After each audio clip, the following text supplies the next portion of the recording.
క్రీస్తునందు ప్రియులరా, మనము దేవుణ్ణి అడగాలి. అడగమని దేవుడే చెప్తున్నాడు కదా. మనం అడగకుండా మనకేది దొరకదని యాకోబు పత్రికలో 4వ అధ్యాయంలో మనం చూస్తాం. దేవుణ్ణి అడగనందున మీకేమీ దొరకట్లేదు. అసూయ పడతారు, కోపాలు పడతారు, చింత పడతారు, విచారు పడతారు, దిగులు పడతారు. కానీ దేవుని దగ్గరకు వచ్చి అడగరు. సాతాను దేవుణ్ణి అడిగి పొందనివ్వకుండా ఆటంకపరుస్తుందేమో ఒక్కసారి ఆలోచన చేయండి. దేవుడేమో అడుగు అంటున్నాడు, అడిగి పొందండి అంటున్నాడు. అపవాది లేక నీ స్వకీయమైన సొంత మనసు ఏం అడుగుతామని దేవుణ్ణి అని చెప్పి నీలో దేవుని పైన ఆశ, తృష్ణ, విశ్వాసం అనేది కలగనివ్వకుండా అపవాది అడ్డొస్తుంది.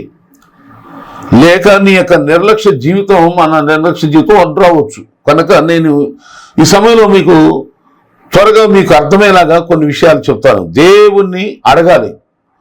పొందాలంటే, పొందుకోవాలి అంటే దేవుణ్ణి అడగాల్సిందే ఖచ్చితంగా. సంతానం లేదని సంతానం కొరకు హన్న దేవుణ్ణి అడిగి పొందుకుంది. అలాగే ఏదైనా యుద్ధాల్లో జయం పొందాలంటే దేవుణ్ణి అడిగేవాళ్ళు, పోరాటాల్లో విజయం పొందాలంటే దేవుణ్ణి అడిగి పొందుకునేవాళ్ళు.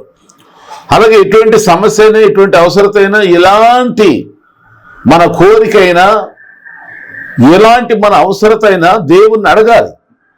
అడగకుండా మనకు పొందలేము. దేవుణ్ణి అడగటానికి మనము ఎలా ఉండాలో అడిగే వాళ్ళకు ఉండే కొన్ని మాటలు కొన్ని చూద్దాం మనం. మొదట యోహాను పత్రిక 3:22 మనం చూస్తాం. మనం ఆయన ఆజ్ఞలను గైకొనుచు ఆయన దృష్టికి ఇష్టమైనవి చేయుచున్నాము గనక మనం ఏమి అడిగినను ఆయన వల్ల మనకు దొరుకును. చూడండి, దేవుణ్ణి మేము అడుగుతున్నామంటే, ప్రార్థన చేస్తున్నామండి. చాలా మంది అయ్యగారితో కూడా ప్రార్థన చేయించుకుంటున్నాం, కానీ మాకు ఏమీ దొరకట్లేదు, ప్రార్థన దేవుడు ఏం లేదు అనుకుంటారు కొందరు, అంటారు.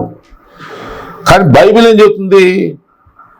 ఆయన ఆజ్ఞలను గైకొనుచు ఆయన దృష్టికి ఇష్టమైనవి మనం చేయుచున్నాము గనుక ఆయన వలన మనకు అడగవలసిన, ప్రార్థించవలసిన వారికి ఉండే మొదటి యోగ్యతగా విషయాన్ని ఇక్కడ మనం చూస్తున్నాం.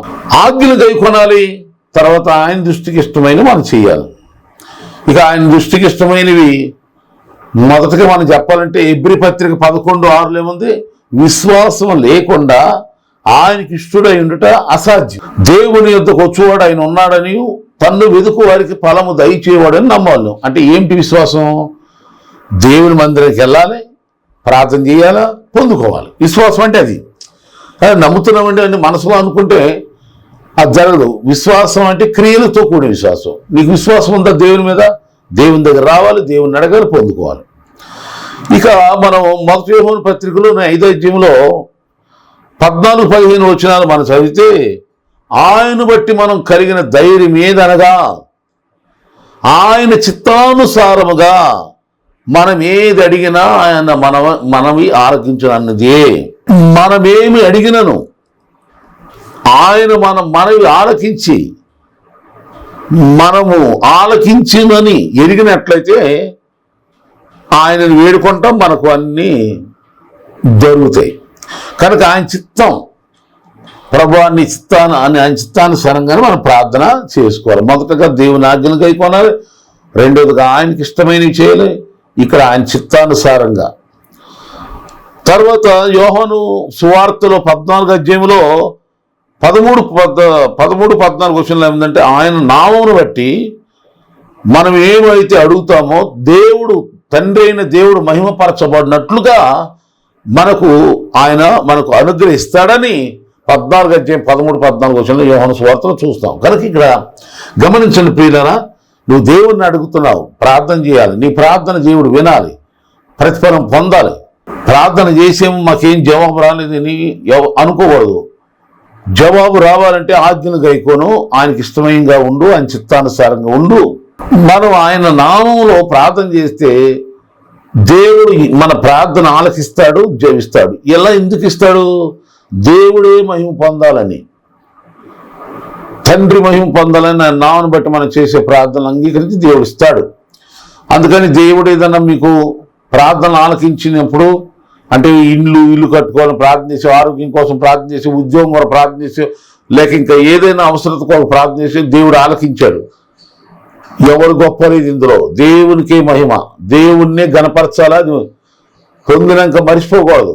ఆరోగ్యం కోసం ఇంకా అనేక అవసరతలు దేవుని అడిగినప్పుడు దేవుడు సాయం చేస్తాడు.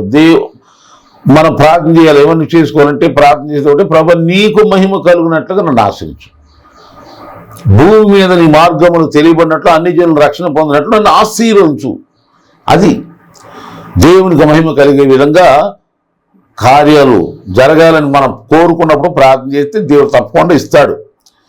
తర్వాత మనం చూస్తే యేసు క్రీస్తు ప్రభు అసలు ఆయన ఎలాంటి వాడు మనం తెలుసుకునేటట్టుగా, ప్రభు ముఖ దర్శనం పొందాలని ఆయన్ని వెదకాలి. అంటే దేవుడు అంటే ఆశ కావాలి. ఇప్పుడు ఎలా అంటే దేవుడి ద్వారా అన్నీ పొందుకోవాలి, కానీ దేవుడు ఎవరో మనకు అసలు తెలుసుకోవాలి. దేవుని చిత్తం ఏంటో, వాక్యం ఏంటో, ప్రార్థన ఏంటో, అసలు దేవుని యొక్క మనసు ఏంటో, క్రీస్తు యేసునకు కలిగిన మనసు మనం కలిగి ఉండమని ప్రభు బైబిల్ చెబుతుంది. అందుకని దేవుడు ఎవరు ఎరగాలంటే మనం తెలుసుకోవాలి. ఆ ప్రభు దేవా, నా దేవుడు నీవే, నేను వేకు నేను ఎదుగు నీ బలము నీ ప్రసన్నతను చూడాలని నీ పరిశుద్ధాలకి వెళ్ళి ఎంతో ఆశతో నేను ప్రార్థన చేస్తున్నాను. 23వ కీర్తన మనం చూస్తాం. దేవుడు అంటే ఎవరు? ఆ ప్రభు దర్శనం కొరకు అడగాలి. ఎప్పుడు మన అవసరతల కోసమే కాక, మన కోరికల కోసమే, మనకున్నటువంటి సకల విధమైనటువంటి రోగము, బాధో, బలహీనతలు, ఏ ఒకటి మనుషులు అన్నాక ఏదో ఒక అవసరత మనకు ఖచ్చితంగా ఉంటుంది. తప్పు లేదు, అడగాలి. అవన్నీ అడుగుతున్నప్పుడు ఆయన చిత్తానుసారంగా ఆయన ఆజ్ఞలు గై కొనుక్కుంటూ, ఆయన నామంలో ప్రార్థన చేస్తూ, ప్రభువుగా నీకే మహిమ పొందాలని ప్రార్థన చేసుకుంటూ, మళ్ళీ అదే సమయంలో ప్రభువా అని ఆయన ప్రేమ ఏంటో, ఆయన యొక్క మనసు ఏంటో అది అది తెలియాలంటే మనకు దేవుని మనసు ఎరగాలంటే దేవుని దగ్గరికి వెళ్ళాలి, మందిరంలో గడపాలి, బైబిల్ చదువుకోవాలి, బాగా ధ్యానించాలి. అప్పుడు దేవుని మనసు మనకు అర్థమైపోద్ది. సరే, మనం అడగటం దేవునికి ఇష్టమేనా? అడగటం ఇష్టమే. యోహాను సువార్త 16వ అధ్యాయం 23-24 వచనాలు చూస్తాం. కొందరు ఏమంటారంటే, అందరూ దేవుని అడిగితే దేవుడు ఎక్కడి నుంచి తెచ్చిస్తాడు అనుకుంటారు కొందరు. అందరికీ ఆయన ధారాళంగా దయచేవాడని బైబిల్లో చెప్పట్లేదా? యాకోబు పత్రిక 1:5లో మనలో ఎవరికైనా ఏ కొదువు ఉన్నా సరే, జ్ఞానం కొదువు ఉందా, ఇంకా ఏ కొదువు ఉన్న దేవుని అడిగినప్పుడు అందరికీ ధారాళంగా, తను అడుగు వారికి ధారాళంగా ఇచ్చాడు, గద్దించడు. ఎందుకు నీకు అడుగు అన్నాడు, ఎవరికైనా ఇవ్వాలి అని అడగడు. గవర్నమెంట్ వాళ్ళని మనం ప్రభుత్వం నుండి ఏమైనా అడిగానుకో, వాళ్ళకి వీళ్ళకి అని చెప్పి వాళ్ళకు మాత్రమే మీకు లేవు అని చెప్పి చెప్తారు. అందరికీ ఎవరు హెల్ప్ చేయలేరు, అందరికీ ఎవరు ఇవ్వలేరు, అందరిని ఒకే రీతిగా ప్రేమించలేరు ఎవరు కూడా, ఏ ప్రభుత్వం అయినా, ఏ ఇంట్లోనైనా, ఎక్కడైనా సరే. కానీ ఒక దేవుడు, మన ప్రభువు గొప్ప ప్రేమ ఏంటంటే, నిన్ను నన్ను మనందరినీ తను అడుగు వారందరికీ ధారాళంగా దయచేసేవాడు కనుక ధైర్యంగా అడగాలి. మనం యోహాను సువార్త 16వ అధ్యాయంలో చూస్తే 23-24 చూడండి. మీరు ఎలా అడగాలంటే, మీ సంతోషం పరిపూర్ణం అయ్యేటట్టు అడగండి. మీ సంతోషం పరిపూర్ణంగా ఉంటున్నట్లుగా అడగమంటున్నాడు. ఇస్తానంటున్నాడు. అడగటానికి ఏమైంది? ప్రార్థించడానికి ఏమైంది? మందిరానికి వెళ్ళి, దేవుని దగ్గరికి వెళ్ళి. కనుక ప్రియులారా, నేను మనవి చేస్తున్నా, ప్రార్థన చేయండి, దేవుణ్ణి అడగండి. అడిగేటప్పుడు మన మనసును సిద్ధపరచుకుని అందుకు తగిన విధమైన విధానంలో మనం ఉండి అడిగి పొందండి. అది ఆరోగ్యమా, ఐశ్వర్యమా, అధికారమా, ఏదైనా సరే నా నామన మీరు ఏది అడిగినను అది అనుగ్రహించబడుతుంది అని దేవుడు చెప్తాడు. సిగ్గుపడమాకండి, భయపడమాకండి, అనుమానించమాకండి, సందేహించమాకండి. ఏ విధమైనటువంటి సంకోచం లేకుండా ధైర్యంగా అడగండి. మనుషుల్ని అడగలేనివి కూడా, ఒకరు అడిగిన మనుషులు కూడా ఇవ్వలేరేమో, దేవుడైతే అలాంటివి కాదు. నువ్వు అడిగింది ఖచ్చితంగా ఇస్తాడు. నా యందు మీరు, మీ యందు నా మాటలు ఉన్నట్లయితే మీకు ఏమి ఇష్టం అడగండి అని, అది అనుగ్రహించబడుతుందని యేసుప్రభు చెప్తున్నారు. అడగటానికి ధైర్యం తెచ్చుకో ప్రియ సహోదరుడా, సహోదరి. ఏదైనా సేవ చేస్తున్నారా? సేవకులారా, ఆ సంస్థల చుట్టూ ఈ సంస్థల చుట్టూ ఆ డబ్బున్న వాళ్ళ చుట్టూ తిరిగి మీ టైం వృధా చేసుకోమాకండి. ఆ రాజకీయ నాయకులు ఈ రాజకీయ నాయకుల దగ్గరికి వెళ్ళిపోయి, అయ్యా మా చర్చి స్లాబ్ వేయాలి, స్లాబ్కి డబ్బులు ఇవ్వు, రేకులకు డబ్బులు ఇవ్వు, గుమ్మానికి డబ్బులు ఇవ్వు అని అడిగితే దేవునికి ఏం మహిమ వస్తుందండి? దేవుడు ఇవ్వాలి, దేవుడు ఇవ్వాలి. అందుకే అడుగుదాం, దేవుణ్ణి పొందుకుందాం. యేసు నామములో ఈ సందేశం అంటున్న బిడ్డల మీ అవసరతలన్నీ దేవుడు తీర్చున్నట్లుగా మనం ప్రార్థించాలి, అడుగుదాం, ప్రార్థన చేయాలా. దేవునికి మహిమ కలుగాక. మరి దానికి ఎంతో ఇవి అడుగుతూనే, ఇదిగో నాకు ఆటంకం ఏంటి, నేను బాప్తిసం పొందడం నాకు నేం ఆటంకం ఉందని చెప్పి ఒక ఐథియోపియా దేశానికి అధికారి ఆర్థిక మంత్రి ఆ ఫిలిప్ అనే ఒక ప్రవక్తను అడిగి త్రావులోనే బాప్తిసం పొందాడు. చూడండి, దేవుని ఆశీర్వాదాలు మన మీదకి రావడానికి ఆటంకం ఏమంటే బాప్తిసం పొందకుండా ఉంటారు చూడు, అది ఆటంకమే. ఎలాగో తెలుసా?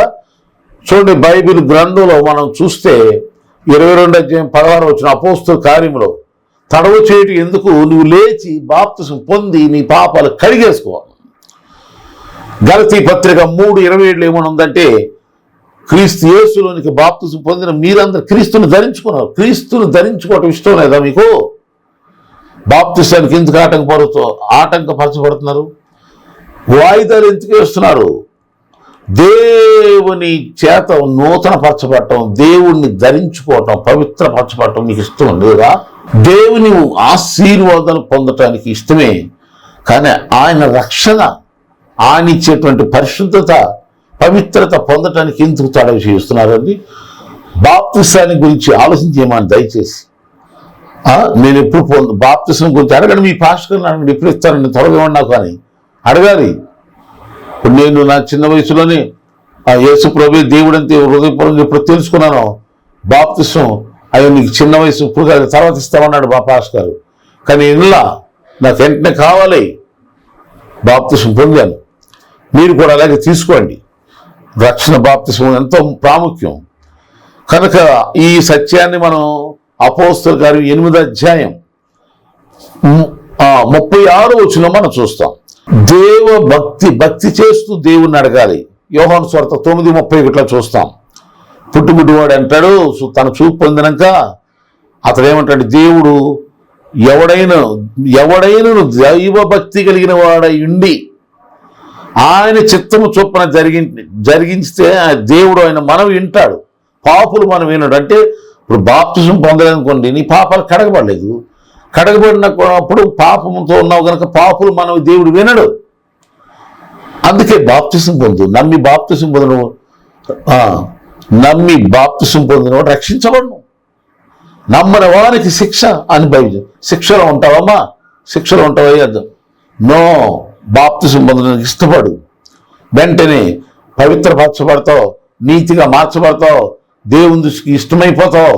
దేవుడు ఖచ్చితంగా మనం విని మీ అక్కర్ల అవసరాలు అన్ని తీరుస్తాడు. రోగ స్వస్థత, దయ్యాల నుండి విడుదల, శోధన నుండి, సమస్యల నుండి విడుదల. దేనికి భయపడకూడదు. మనకున్న ధైర్యం క్రైస్తవులకి ఏంటంటే ప్రార్థన ద్వారా దేవుడు మనకు జవాబిస్తాడు. మన దేవుడు సజీవుడు, వినువాడు, జవాబిచ్చేవాడు కనుక ప్రార్థన చేసి అనుభవించి చూడాలి. దేవునికి మహిమ కలుగాక. బైబిల్ గ్రంథంలో కీర్తన 30వ కీర్తన 2-3 వచ్చిన రోగం కలిగినప్పుడు నేను యెహోవాకు మొర్ర పెట్టగా ఆయన నన్ను స్వస్థపరిచాడు. ఎస్, ఈ సాక్షి నువ్వు కూడా చెప్పాలా? దీర్ఘ ఆయుష్ అంటే మరణకరమైన పరిస్థితి వచ్చింది హిజ్కియా అనే రాజుకి. ఆయన కూడా దేవుని దగ్గరికి వెళ్ళి ప్రార్థన చేశాడు. దేవుడు ఆయుష్ని పెంచాడు. మరణ భయంతోను, రోగ భయంతోను, ఇంకా రకరకాల భయాలతో, పిరిగితనంతో కృంగిపోతున్న బిడ్డలారా, ప్రార్థన చేయి. అడుగు, అడిగి పొందుకో. ఆశీర్వదించబడు, దీవించబడు. దేవుణ్ణి అడుగు. మందిరంలోకి వెళ్ళు, దైవ సన్నిధికి వెళ్ళి విశ్వాసంతో అడుగు. తప్పకుండా దేవుడు కార్యం చేస్తాడు. ఆయన చిత్తానుసారంగా ఆయన నామంలో మహిమ, ఆయన నామ ఘనత కొరకు భక్తి జీవితం కలిగి, ప్రార్థన జీవితం కలిగి, అంటే భక్తి జీవితం అంటే మందిరానికి వెళుతూ బైబిల్ చదువుకుంటూ దేవుని సంఘ కార్యక్రమాలు, సహవాసంలో అన్నిట్లో పాలు పంచు, దేవునికి మహిమ చెల్లిస్తూ ప్రార్థనాపూర్వకంగా ఉండు. ఆశ్చర్యకరంగా దేవుని ఆయన సహాయాన్ని చేస్తాడు. కన్నులకు ఆశ్చర్యం కలిగేలాగా, వినువారికి చెవులు రింగు అనేటట్టుగా అద్భుతాలు దేవుడు చేస్తాడు. దానికి కారణం ఒకటే మార్గం ఉంది. దానికి ఒకటే మార్గం. ఏంటి ఆ మార్గం? ప్రార్థన. అడుగు అడుగు అడుగు, అడిగి పొందుకో, ఆశీర్వించబడు. మరి ఇంకా మేము కూడా మీ కొరకు ప్రార్థన చేయాలనుకుంటే నా ఫోన్ నెంబరు మీకు తెలుసు కదా, మరి ఈ నెంబర్కి మీరు ఫోన్ చేయండి, ప్రార్థన చేస్తాం. ఖచ్చితంగా దేవుని ఆశీర్వాదం మీరు పొందుకోండి. దేవుడు మిమ్మల్ని ఆశీర్వించును గాక. Praise the lord. God bless you.